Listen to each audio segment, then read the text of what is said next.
우리의 신앙 속에 복음은 모든 것입니다. 특별히 여러분 복음 누림을 하고 있는데요. 그 복음 누림을 한 시대의 최고로 누렸던 한 사람을 소개한다면 바울입니다. 특별히 예수님의 제자들도 복음 누림의 축복 속으로 들어갔지만 특별히 유대인으로서 또 바리새인으로 굉장한 열심당원이었던 그런 신앙인이었던 바울이 복음을 못 깨달았을 때는 많은 이들을 핍박하고 어려움을 주는 그런 일에 앞장섰지만 복음을 깨닫고는 완전 인생 터닝 포인트가 되어서 본인의 삶도 복음을 누리고 또 많은 이들에게 복음을 증거하는 그런 증인의 삶을 살았던 것을 보게 됩니다. 그래서 복음 누림 속에는 두 문장이 들어 있습니다. 그리스도 누림과 성령의 역사 누림. 여러분 이것을 바르게 이해해야 여러분 올바른 신앙생활도 되고 삶도 되고, 가장 중요한 거는 여러분 들고 있는 이 성경이 성경되어집니다.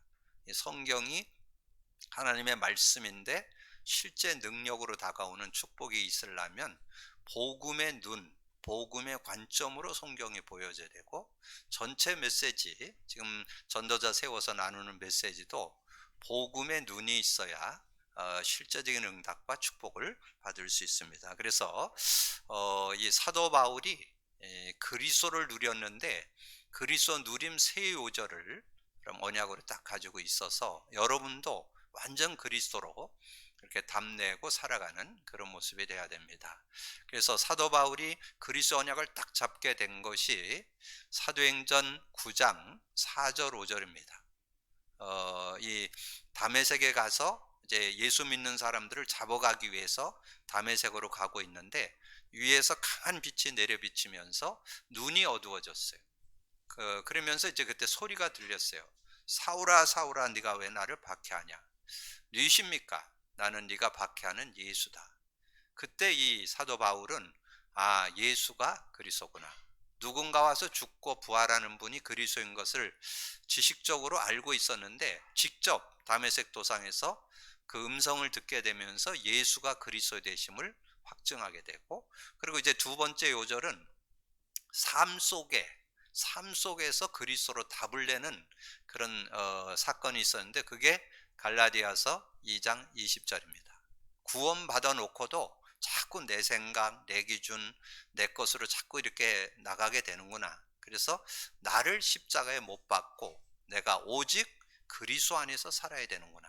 그래서 내가 그리스도와 함께 십자가에 못 박혔나니 이제는 내가 산 것 아니요 오직 내 안에 그리스도께서 사는 것이다. 그래서 오직 그리스도를 붙잡고 사는, 그리스도를 주인으로 모시고 사는 그런 삶이었던 것을 보게 됩니다.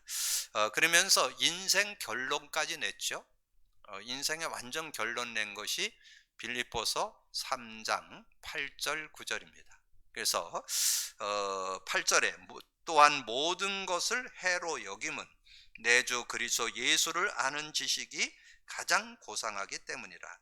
내가 그를 위하여 모든 것을 잃어버리고 배설물로 여김은 그리스도를 얻고 그 안에서 발견되려 함이니. 그래서 그리스도를 얻었고 최고 지식인 그리스도를 얻었고 나는 이제 그 안에서 발견되기를 원한다. 그 안에 살아가기를 원한다. 그걸 잡고 나는 사는 그런 삶이 돼야 되겠다. 그래서 완전 인생 결론까지 냈던 그런 바울의 모습을 봅니다. 그래서 그리스도 누림 요절 3개, 사도행전 9장 4절 5절, 갈라디아서 2장 20절, 빌립보서 3장 8절 9절. 그리고 그리스도 가진 자에게 하나님은 성령으로 역사합니다. 근데 이 성령의 역사 누림도 세 요절로 압축해 볼 수 있어요. 사도 바울이 성령을 정확하게 누리게 됐는데 그 첫 번째 요절이 고린도전서 2장 12절이요. 고린도전서 2장 12절에 보면 우리가 세상의 영을 받지 아니하고 하나님께로 온 영을 받았으니 이는 하나님께서 은혜로 주신 것들을 알게 하려 함이라. 그래서 사도 바울은 그리스도를 믿음으로 성령을 받게 돼서 그 성령 안에서 하나님이 주신 원래의 축복, 하나님과 교제하면서 주는 그 모든 축복을 찾아내는 그런 삶이 되었던 것을 말씀해 주고, 그리고 두 번째 요절은 갈라디아서 5장 16절. 갈라디아 5장 16절에 보면 그렇게 내가 이르노니 너희는 성령을 따라 행하라. 그리하면 육체의 욕심을 이루지 아니하리라. 우리는 자꾸 어디에 유혹되느냐? 육체의 욕심에 자꾸 따라서 살아가게 됩니다. 왜냐하면 그건 뭐 잘못된 게 아니에요. 육을 갖고 있기 때문에. 그래서 육신적인 거, 세상적인 거, 우리가 경험했던 거 이런 걸 자꾸 따라 사는데 그렇게 살아갖고는 안 된다는 거예요. 성령을 따라 행해야 된다 하는 걸 정리했고, 또 마지막 한 절로 더 한다면 세상 속에서 사회 속에서 어떻게 승리할 거냐. 예배소서 5장 18절. 술 취하지 말라. 이는 방탕한 것이니 오직 성령 충만을 받으라. 성령 충만 받아야 사회생활에서 지혜롭게 살아가는, 뭔가 주의 뜻을 분별한다고 17절에 보면 그런 말씀 있죠. 주의 뜻을 분별해서 사회 속에, 세상 속에서 어떻게 살아갈 거냐, 이렇게 정리해 보면 됩니다. 그래서 이 사도 바울은 어떻게 보면 예수님께 직접 배운 사람 아니잖아요. 직접 12제자 속에 들어간 것도 아니고 70인 제자 속에 들어간 것도 아니고, 이 사도 바울은 나중에 주님께서 직접 터치해 주는 관계로 이제 복음의 답을 내고 이렇게 인도받게 됐는데, 그래서 이 사도 바울이 정말 자신도 복음을 누리고, 그리고 모든 만나는 사람에게 복음을 증거해서 그리스도로 담나도록 돕고, 그리고 교회를 세웠는데 그 교회들이 복음 안에서 살아가도록 그 안내했던 것을 우리에게 말씀해 주는데, 지난주는 우리가 예배소 교회를 좀 참고하면서 우리가 어떤 상태에서 구원받았는지, 어떻게 신앙생활을 하고 영위에 나가야 되는지를 정리했다면, 오늘은 이 갈라디아 교회, 갈라디아 현장을 놓고 좀 말씀으로 나누려고 합니다. 여러분, 갈라디아 교회 그러면 여러분 하나 딱 기억할 게 있어요. 지금 시대와 거의 일맥상통한 그런 모습들이 어떻게 보면 뭐 갈라디아 교회뿐만 아니라 다른 교회들 속에서도 드러나는 거지만, 여기에는 뭐라고 나오느냐 하면 이 갈라디아 교회가 복음을 받았는데 다른 복음을 쫓는 모습이 됐다는 거예요. 다른 복음. 복음을 따라야 되는데 바른 복음 안에 살아야 되는데 다른 복음이 이 갈라디아 교회에 들어왔다는 거예요.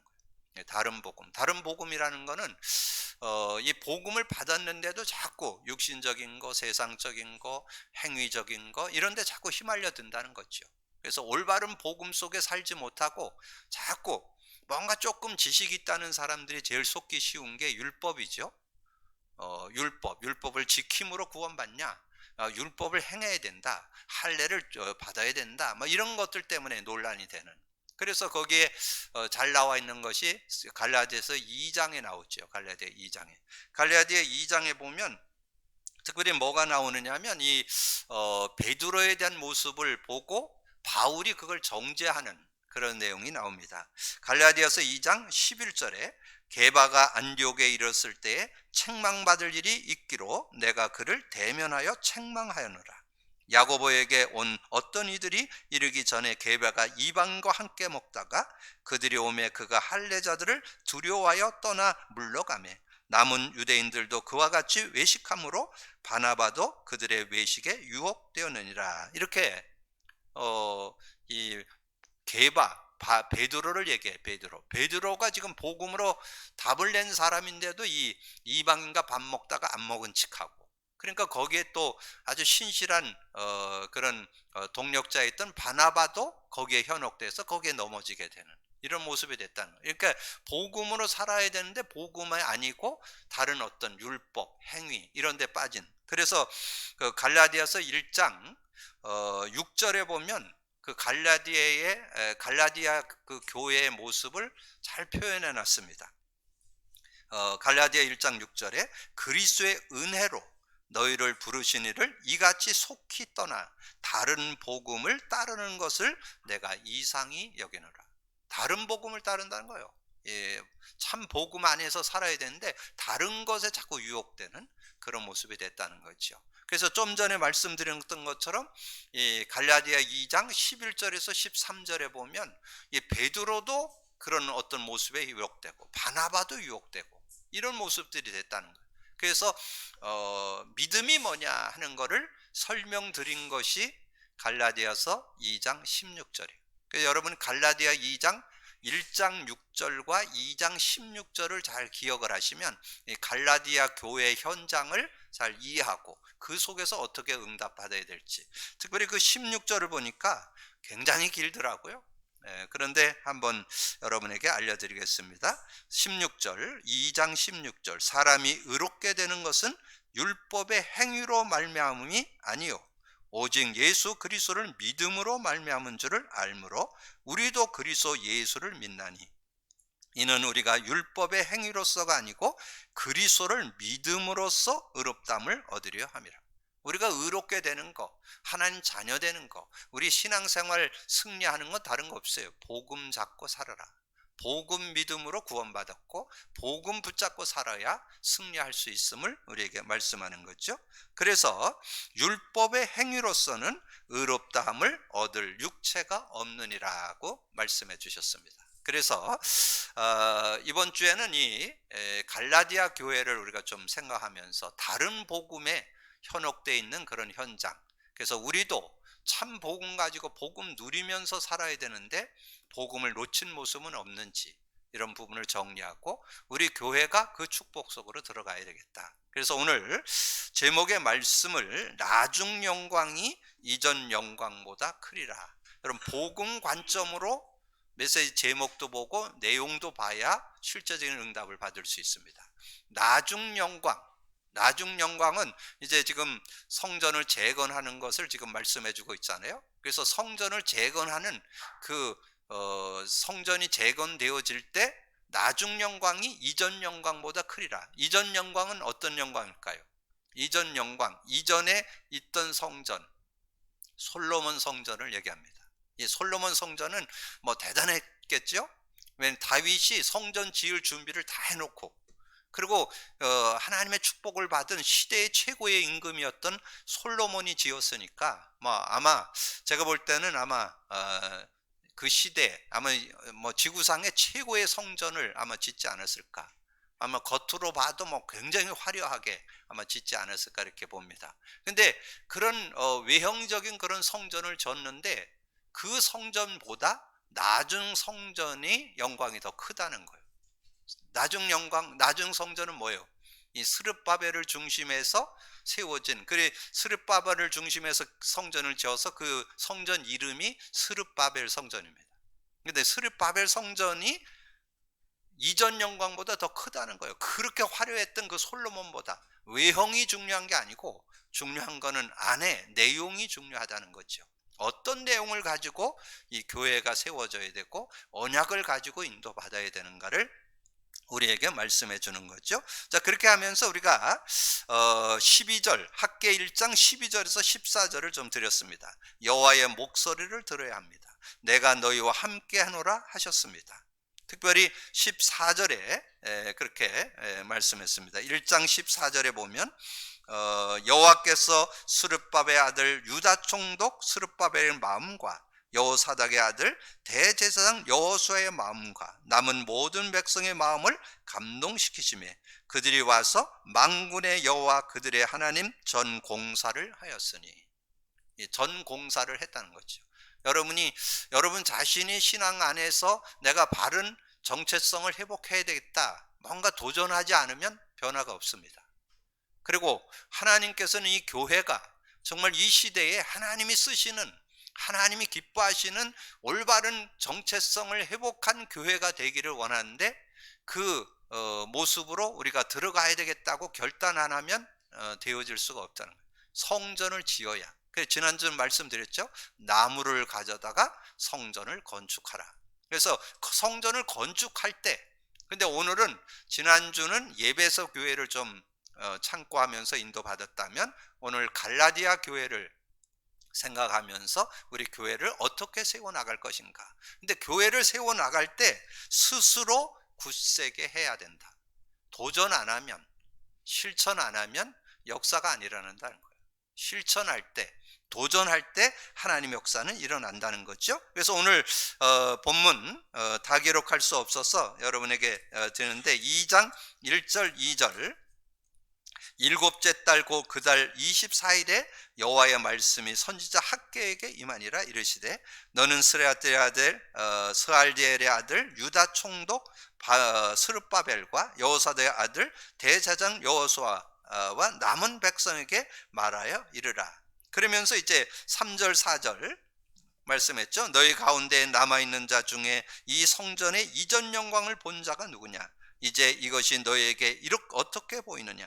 이것이 너희 눈에 보잘것없지 아니하냐? 그러나 여호와가 이르노라. 스룹바벨아 스스로 굳세게 할지어다. 여호사다의 아들 대제사장 여호수아야 스스로 굳세게 할지어다. 여호와의 말이니라. 이 땅 모든 백성아 스스로 굳세게 할지어다. 내가 너희와 함께하노라. 만군의 여호와의 말이니라. 그래서 중요한 메시지는 뭐냐면 스스로 굳세게 해야 정말 내가 올바른 신앙인으로 이 시대에 살아야 되겠다. 우리 교회가 정말 하나님이 기뻐하는 교회, 정말 하나님의 참 성전으로서의 정체성을 회복하는 교회가 돼야 되겠다. 그래서 이제 그 사도 바울이 세웠던 교회 그 모습 속에서 우리가 교훈을 받고 책망도 받고 또 우리가 그것을 통해서 우리가 고칠 것을 고치고 세울 것을 세우는 그런 모습으로 인도받아야. 근데 누구를 통해서 뭔가 스스로 겸비하고 뭔가 하나님 앞에 서는 사람을 통해서 하나님 하신다는 거예요. 우리가 하나님 앞에 서는 우리 교회가 될 때 하나님께서 증거 주신다는 그런 말이죠. 그래서 이제 5절은 여러분 거기에다가 그대로 기록해 드렸죠. 너희가 애굽에서 나올 때에 내가 너희와 언약한 말과 나의 영이 계속하여 너희 가운데 머물러 있나니 너희는 두려워하지 말지어다. 그러니까 나의 영이 계속하여 너희 가운데 머물러 있나니 주님이 함께 한다는 거예요. 그래서 여러분이 여기서 참고해야 될 게 있습니다. 구약 시대에는 하나님의 영이 왔다 갔다 했습니다. 그러니까 하나님을 의지하고 믿음을 가질 때는 영이 역사했고 불신앙하거나 죄를 짓거나 그러면 영이 떠나버렸어요. 그 대표적인 인물이 사울이죠. 사울이 원래 처음에는 이 하나님의 영이 역사하니까 막 예언도 하고 막 이랬었어요. 근데 그가 시기 질투가 나서 불신앙하고 시기 질투하니까 하나님 영이 떠나고 누가 사로잡았어요? 악한 영이 그를 사로잡아서 이 악한 영에게 인도를 받게 되는. 그렇게 되니까 결국은 그 다윗을 시기 질투해서 평생을 그런 모습으로 살아갔던 그런 모습이었죠. 그러나 지금 시대는 신약 시대는 성령이 한번 구원받은 자 속에 들어오면 영원히 안 떠납니다. 여러분 안에 계셔. 근데 여러분 거기에 참고할 게 있어요. 성령님이 여러분 안에서 안 떠나는데 여러분 의지 안 하면 성령이 역사 안 해요. 의지할 때 역사합니다. 그래서 여러분 지난번에 우리가 말씀을 나눴던 예배소서와 또는 데살로니가 교회의 내용 속에 보면 두 요절이 들어있는데 아주 의미심장한 얘기예요.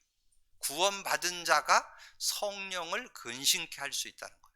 예배서 4장 30절 하나님의 성령을 근심케 하지 말라. 근심케 한다는 건 뭐예요? 성령 의지를 안 한다는 거예요. 근데 여러분 성령 의지하는 것 같아요? 대부분 성령 의지 안 해요. 대부분 신앙생활은 신앙생활이고 삶은 내 힘으로 사는 사람이 대부분이요. 여러분 그러면 한계 와요. 여러분 세상을 살아가는데 여러분에게 성령을 주신 것은 세상 속에서 승리하라고, 세상을 분별하면서 살아가도록, 세상을 이기고 그 상황 속에 자신도 이기고 관계도 이기고 상황도 이기고 이렇게 살아가도록 성령을 줬는데 성령 의지를 안 해. 그래서 성령이 근심한다는 거예요. 근심. 의지하면 될 텐데, 나를 의지하면 될 텐데, 조금만 바라보면 될 텐데, 그걸 지속적으로 바라보는 지름길이 그리스도 고백 선포입니다. 고백 선포는 뭐냐? 성령 의지하는 시간이에요. 성령을 의지할 때 승리할 수 있다. 근데 조금 더 심한 얘기가 나와요. 그건 뭐냐면 데살로니가 전서 5장 19절이요. 성령을 소멸하지 말며. 성령을 소멸한다는 거예요. 소멸한다는 건 뭐 근심 정도가 아니고 아예 없는 것처럼 산다는 거예요. 성령과 무관하게 사는 그런 사람들이 많다는 것을 말씀해 주는 거죠. 그래서 여러분 오늘 이 5절이 중요한 내용이에요.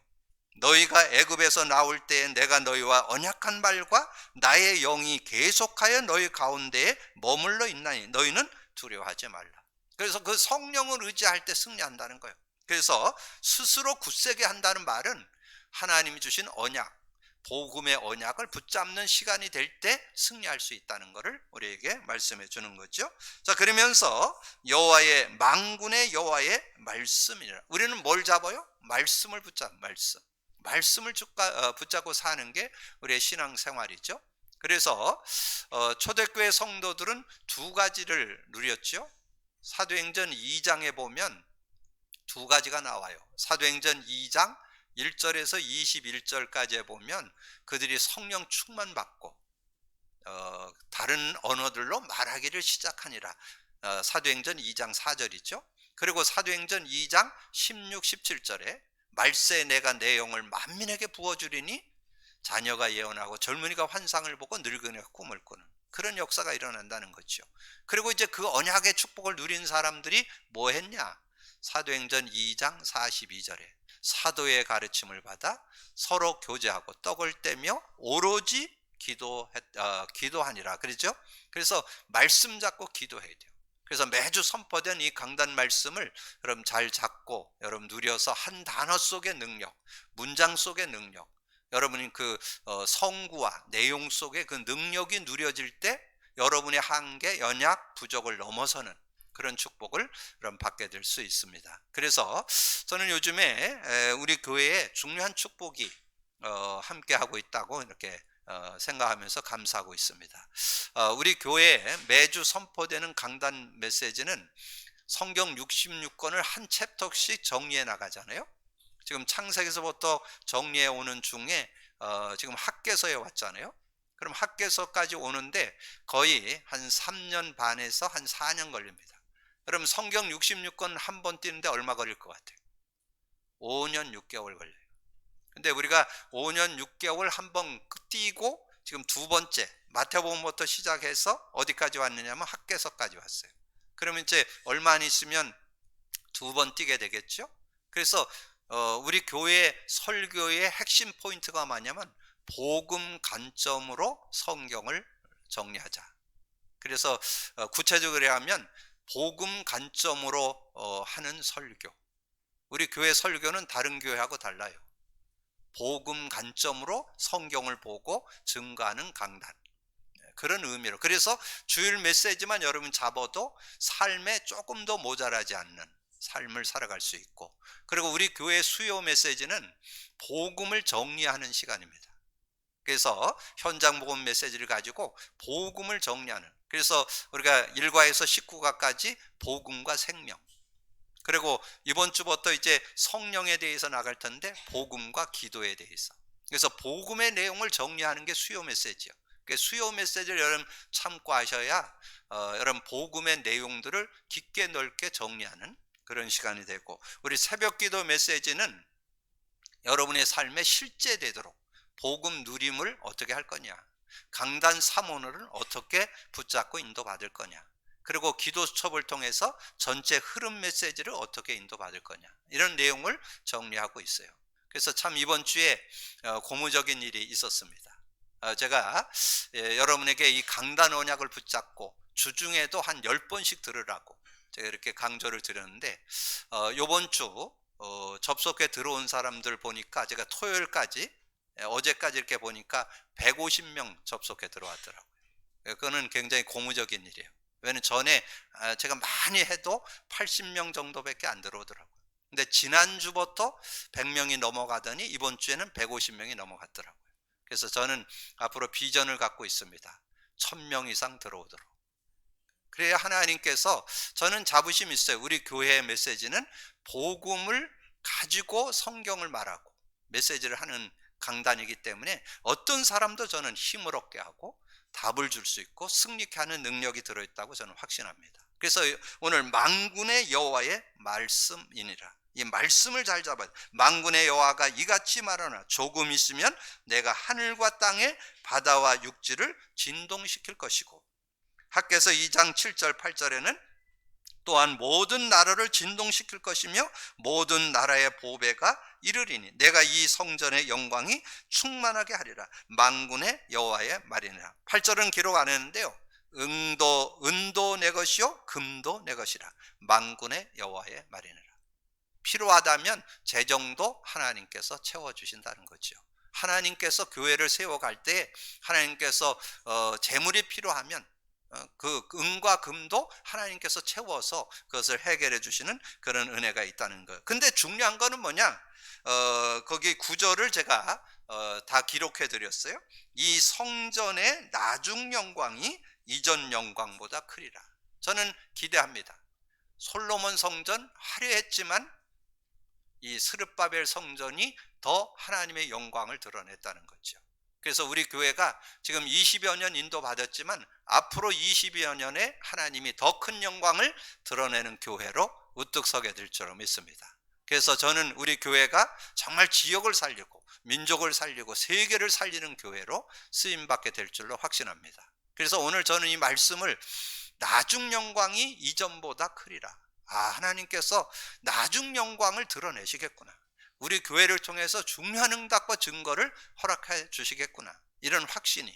그래서 그 일 속에 중요한 게 메시지거든요.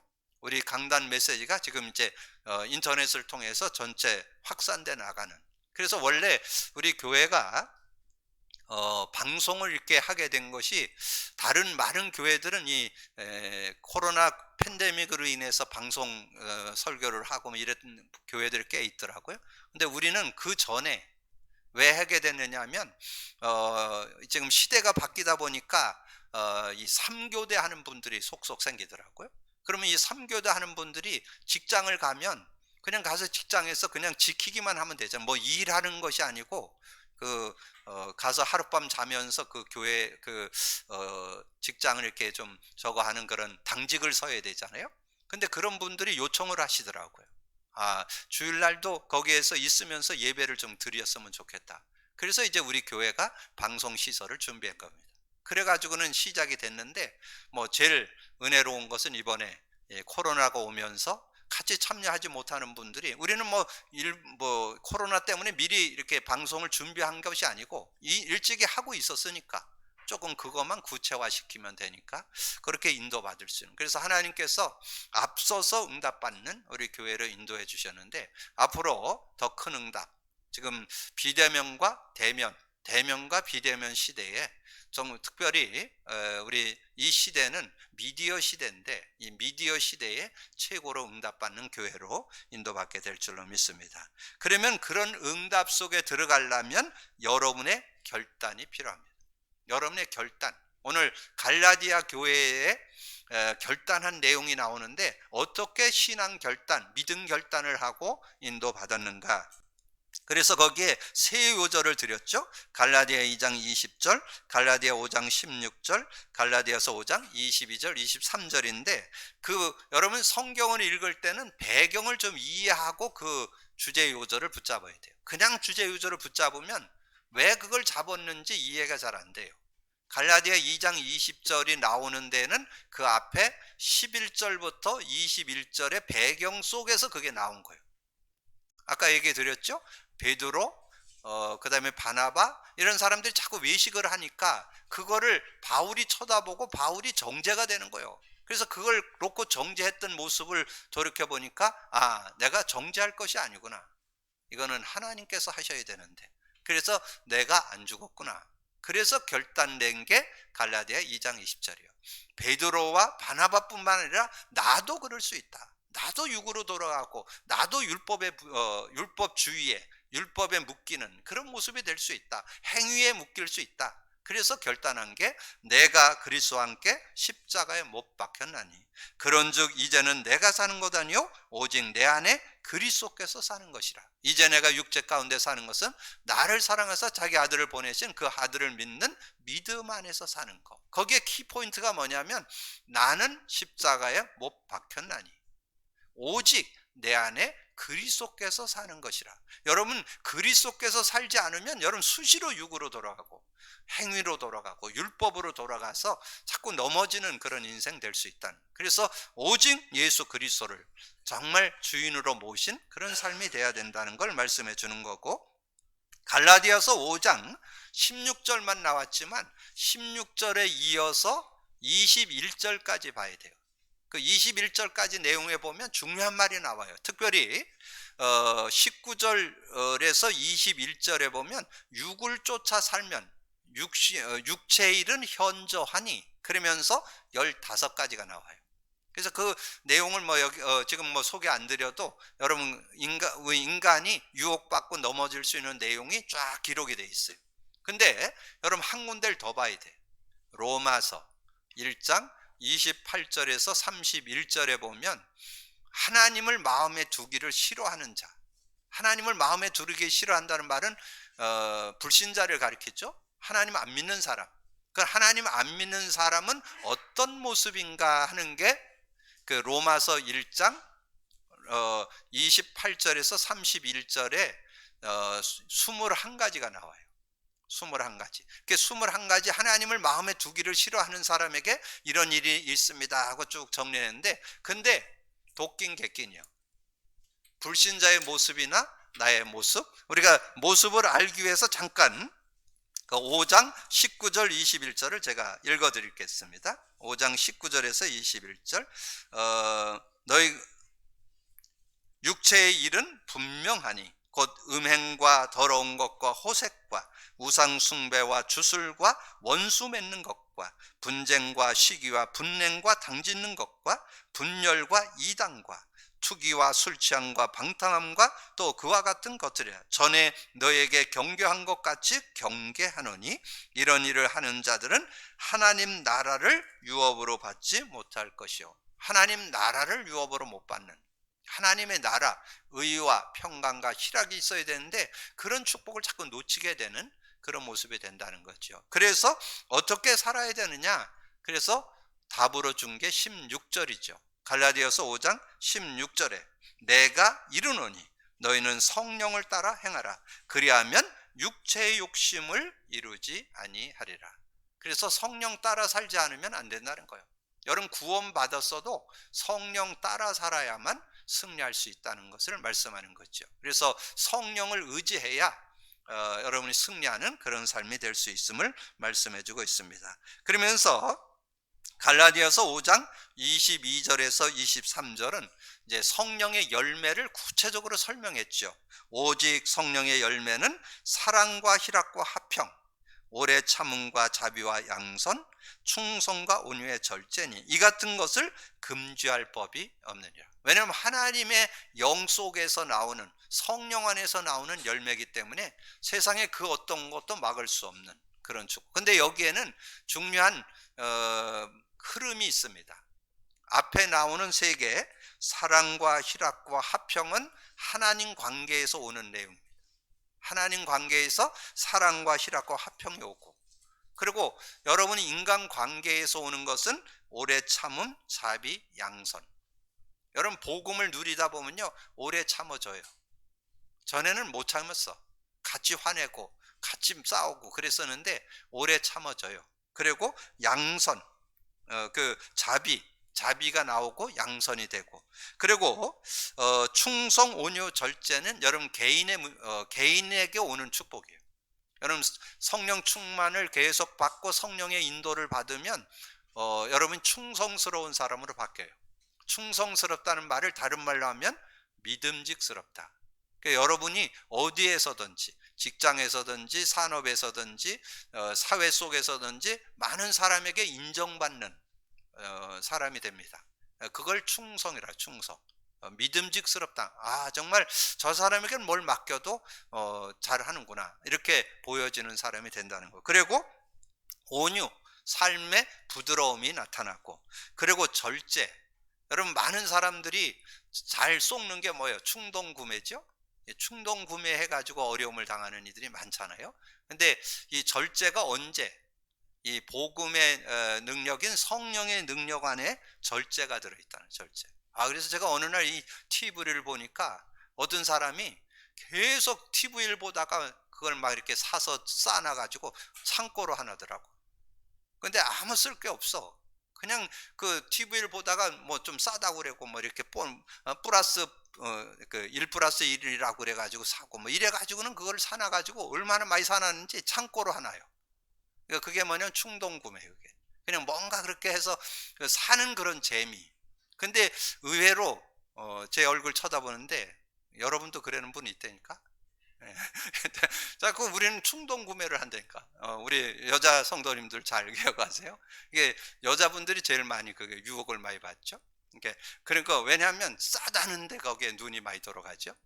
예, 그래서 유혹하는 그런 모습인데 어쨌든 이 절제도 어디에서 나오냐? 성령 안에서 나온다. 그러니까 요 성령 안에는 하나님 관계도 원만하게 하고 인간 관계도 원만하게 하고 여러분들 삶도 한 단계 위의 삶을 살아서 많은 이들에게 유익을 주는 그런 삶을 살아갈 수 있다는 것을 우리에게 말씀해 주죠. 그래서 우리의 결단이 필요한데 정말 오직 그리스도를 잡고 살아야 되겠고 내가 성령을 따라서 살아야 되겠고 우리의 삶에는 성령의 열매를 맺는 그런 삶을 살아야 되겠다. 그래서 나중 영광이 이전 영광보다 크리라. 그래서 저는 이렇게 교회를 생각할 때 저는 이렇게 뭐 화려한 교회를 생각하지 않습니다. 우리가 모이는데 편하고 우리가 특별히 이 시대는 미디어 시대니까 미디어를 잘 원활하게 할 수 있고 우리 또 성도들이 편안하게 와서 이렇게 요즘에 제일 뭐 요구사항이 차 세울 데가 없다고 그래서 좀 뭐 굉장히 멀리 세우고 걸어오는 분들도 있다고 하는 얘기를 제가 들으면서 그런 부분들은 우리가 조금 좀 생각을 해야 되겠죠. 좀 편안하게 차를 세울 수 있는 거, 그다음에 편안하게 우리가 예배 드릴 수 있는 거, 그리고 미디어 시대니까 방송이나 이런 것들을 원활하게 할 수 있는 그런 시스템이 굳혀지면 좋은 교회가 아니겠는가. 더 중요한 것은 영적인 정체성이 바르게 정립되는 우리 교회로. 그래서 앞으로 우리가 계속해서 이제 말씀을 나가는데 지난주는 예배소 교회, 이번 주는 갈라디아 교회, 다음 주는 골로새 교회, 그 다음 주는 최고로 응답받았던 데살로니가 교회. 이런 그 현장들을 좀 우리가 인도받으면서 하나님이 기뻐하시는 참 교회로 인도받으려고 합니다. 이번 주에도 나중 영광이 이전 영광보다 큰 그 응답을 받는 여러분이 되기를 주님의 이름으로 축복합니다. 주님 감사합니다. 오늘도 귀한 날 주시고 귀한 말씀 나눌 수 있도록 은혜 주신 거 감사합니다. 듣고 나는 말씀 속에 내게 다가오는 레마가 잡혀지고 말씀의 능력 속으로 한 단어, 한 문장, 한 성구, 한 내용이 그대로 힘이 되고 답이 되는 축복 속으로 들어갈 수 있도록 역사해 주옵소서. 감사하고 우리 주님 예수 그리스도 이름으로 기도하옵나이다. 아멘.